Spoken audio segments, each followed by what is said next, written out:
جلالك وعظيم سلطانك. ازيكم يا حبايبي عاملين ايه؟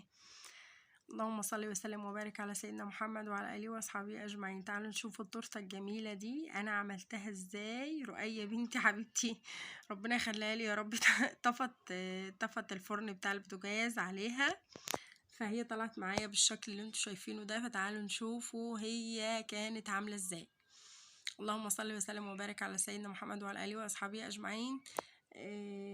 هي بصراحه كانت طعمها جميل، كانت تحفه.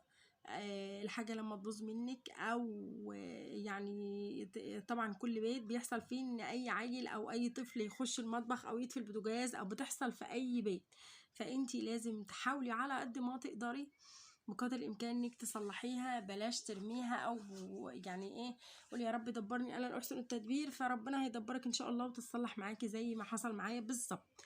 اللهم صل على محمد وبارك لنا فيه. انا معايا هنا في الطبق ده 6 بيضات، معايا هنا رشه فانيليا، معايا رشه ملح، معايا معلقه محسن كيك. تمام. هبدا ان انا اخفق كده البيض كده بالراحه زي ما انتم شايفين اهو. انا دقيق نزلت عليه بنص كيلو دقيق من الاسبونج. تمام. دي الاسبونج يا حبايبي ما بيخشش فيه اي حاجه خالص. او بدات ان انا اضربه لمده 10 دقايق. معايا هنا صينيه مقاس 22 بطنتها بالزبده وحطيت ورقه زبده كده زي ما انتم شايفين. طبعا الفرن بتاعي شغال على درجه حراره 180.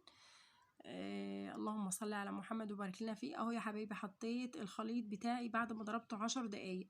تمام. شايفين الخليط بتاعي ما شاء الله بيبقى عامل زي الكريمه، هو اللي دي السبونج كده بيبقى عامل زي الكريمه بالظبط، اكنك ضربه كريمه مش كيكه. تمام. اهو انا حطيته اهو زي ما انتم شايفين. بصوا هي طلعت عامله ازاي بعد ما الفرن طفى عليها، ما قبتش اصلا، زي ما حطيتها زي ما طلعتها، بس هي طيبه وكل حاجه، بس هي ما خدتش راحتها في السوى. تمام. يعني هي ما خدتش راحتها في السوا. وانا عماله اقول وشم ريحتها جميله، يعني ريحتها تحفه بس ما شاء الله رؤية بنتي الله يكرمها يا رب. انا هنا حبيت ان انا اعمل الكريم شانتيه وقلت هعملها ان شاء الله وهتطلع معايا حلوه. فانا معايا هنا كوبايه من الكريم شانتيه، معايا هنا كوبايه من الميه المتلجه، معايا عليهم 3 معالق سكر سنترفيش او سكر بودره براحتك المتاح عندك حطيه. ابتديت برضو ان انا اضرب في الكريم شانتيه بتاعي لمده 10 دقايق زي ما انتوا شايفين كده. اهي الكيكه معايا اهي، بصوا زي ما انتوا شايفين كده انا قسمتها، هي طلعت معايا بالشكل اللي انتوا شايفينه ده. خلاص. طبعا اوعي تحاولي ترمي حاجه زي دي عشان الحاجه غاليه جدا طبعا. اللهم صل وسلم وبارك على سيدنا محمد. او ابتديت ان انا اقص فيها كده زي ما انتوا شايفين لحد ما خليت النصين دول متساويين على قد ما اقدر. خلاص اهو. بصوا فضلت ان انا اقص فيها واجيبها شمال واجيبها يمين. انا على فكره ما صورتلكوش الحاجات دي، بصي اجيبها شمال واجيبها يمين كده مش عارفه، بس هي طلعت معايا كده يعني الحمد لله. ابتديت ان انا اجيب عسل اهو، عسل سيرب كان عندي في التلاجة، عسل، لبن، ميه بسكر، اي حاجه، عصير، اي حاجه عندك حطيها كده بالشكل ده عشان تطري معاكي الكيكه والكريم شانتيه يمسك فيها. بس هو بصراحه كانت طعمها تحفه بصراحه، والله العظيم شكرولي فيها قوي. اللهم صل على محمد. اهو ابتديت ان انا احط الكريم شانتيه كده زي ما انتم شايفين عليها. تمام. هنحاول ان احنا نعملها تورته يعني إيه بقدر الامكان، يعني هنسمي الله ونقول اللهم صل وسلم وبارك على سيدنا محمد وعلى اله واصحابه اجمعين. اهو يا حبايبي انا ابتديت ان انا احط الكريم شانتيه كده بشكل عشوائي وافرده قدامكم اهو بالاسباتيولا كده. تمام. اهو هبدأ ان انا كان عندي مانجا في التلاجة، جبت واحدة كده وقطعتها قشرتها زي البطاطاية كده، وخدت منها اللي قطعتها جزل كده زي ما انتم شايفين وحطيتها في النص. تمام. انا مرضتش ان انا احط عليها برضو كريم شانتيه عشان بصراحة كريم شانتيه كان فيها كتير كان فيها كتير قوي. خلاص. فانا بصوا اهو، بصوا باخد ازاي واعمل ازاي.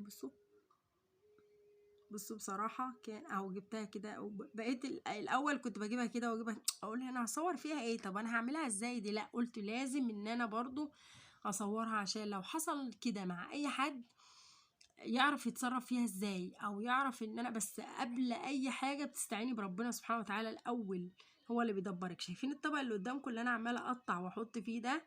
الطبق ده ما شاء الله الله اكبر اتاكل قبل الكيك، قبل قطعة التورتايه دي نفسها.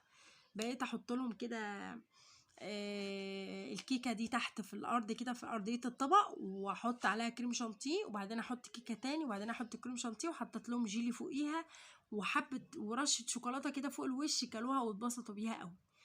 اهو ابتديت ان انا اهو اجيبها كده بالاسباتيولا كده، واحط فيها شمال ويمين كده من كل الجناب كده، واجيبها شمال ويمين لحد ما ايه ما جلستها كلها كده زي ما انتم شايفين.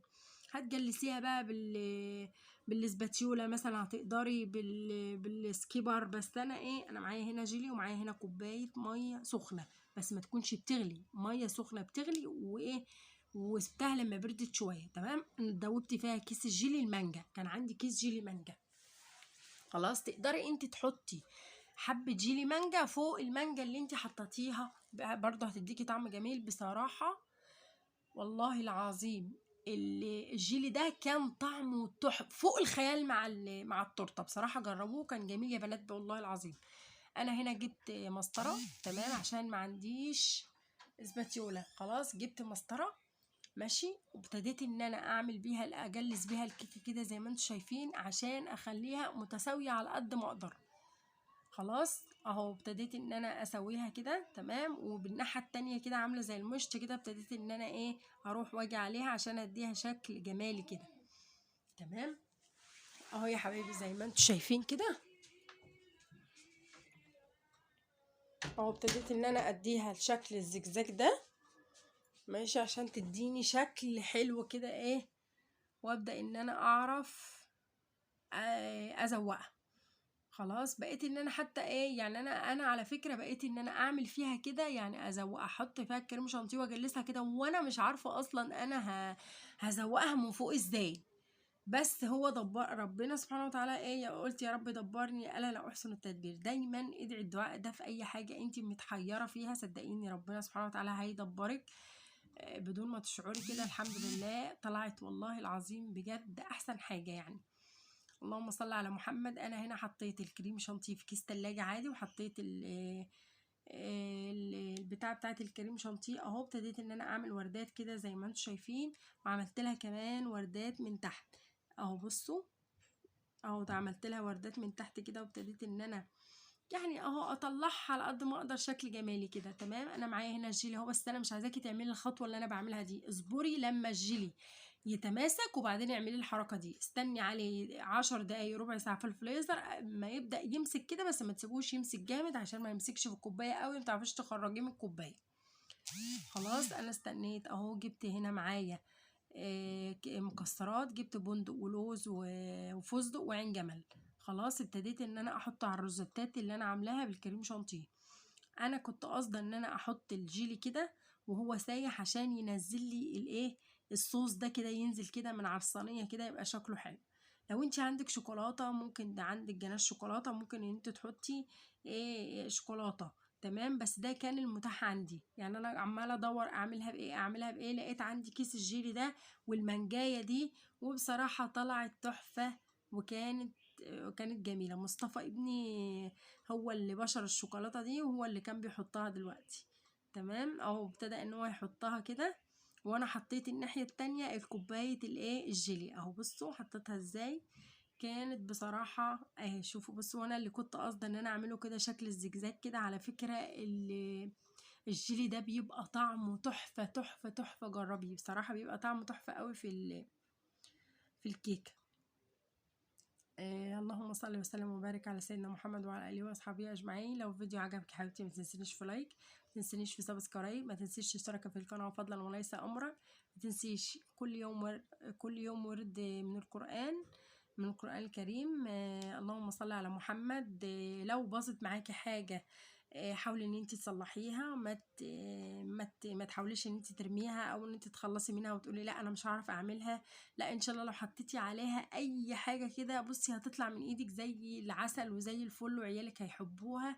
وان شاء الله اشوفكم في فيديو جديد. شايفين